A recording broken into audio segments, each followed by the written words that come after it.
ચલો મિત્રો, આપણે કેલેન્ડર વિશે વધારાના દિવસો ગોતીશું. 28 માર્ચ 1656 દિવસે કયો વાર હતો? સૌપ્રથમ આપણે 28 તારીખને 28 તારીખ એમને લખી લેવાની.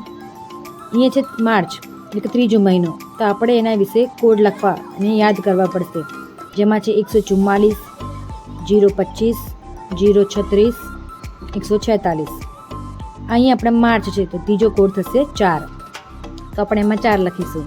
અહીંયા છે 1600, તો આપણે એનો બી કોડ યાદ રાખવો પડશે. તો હંમેશા યાદ રાખવાનું 1600 આવે એટલે 6 યાદ રાખવાના. 1700 એટલે એનાથી 2 ઊંચા એટલે કે 4.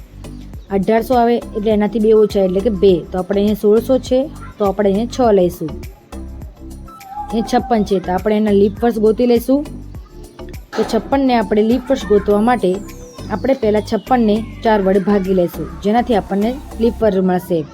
જેનાથી ભાગતા આપણને 14 લીપ વર્ષ મળશે. તો 14 આપણે લીપ વર્ષની જગ્યાએ લખી લઈશું. હવે 56ને આપણે એનાથી વધારાના દિવસો કેટલા મળશે એ શોધવા માટે આપણે સૌપ્રથમ એને 7 વડે ભાગીશું, જેનાથી આપણે વધારાના દિવસો મળશે. 7 વડે ભાગતા વધારાના દિવસો આપણને એક પણ મળતા નથી, એટલે માર્ચ મહિનામાં વધારાના દિવસો એક પણ હોતા નથી. હવે લાસ્ટમાં આપણે એનો સરવાળો કરીને 7 વડે ભાગતા એના કરતાં આપણે અહીંથી ડાયરેક્ટ બધાને 7 વડે ભાગી લઈશું. આને ભાગતા 7 ચોક 28 એટલે 0 વધશે.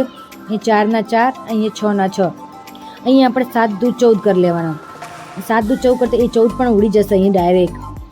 હવે વધ્યા છે 6 અને 4.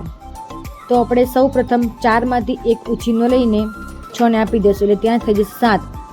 તો અહીંયા વધશે 3. હવે આપણે દેખીશું 3 એટલે કયો વાર.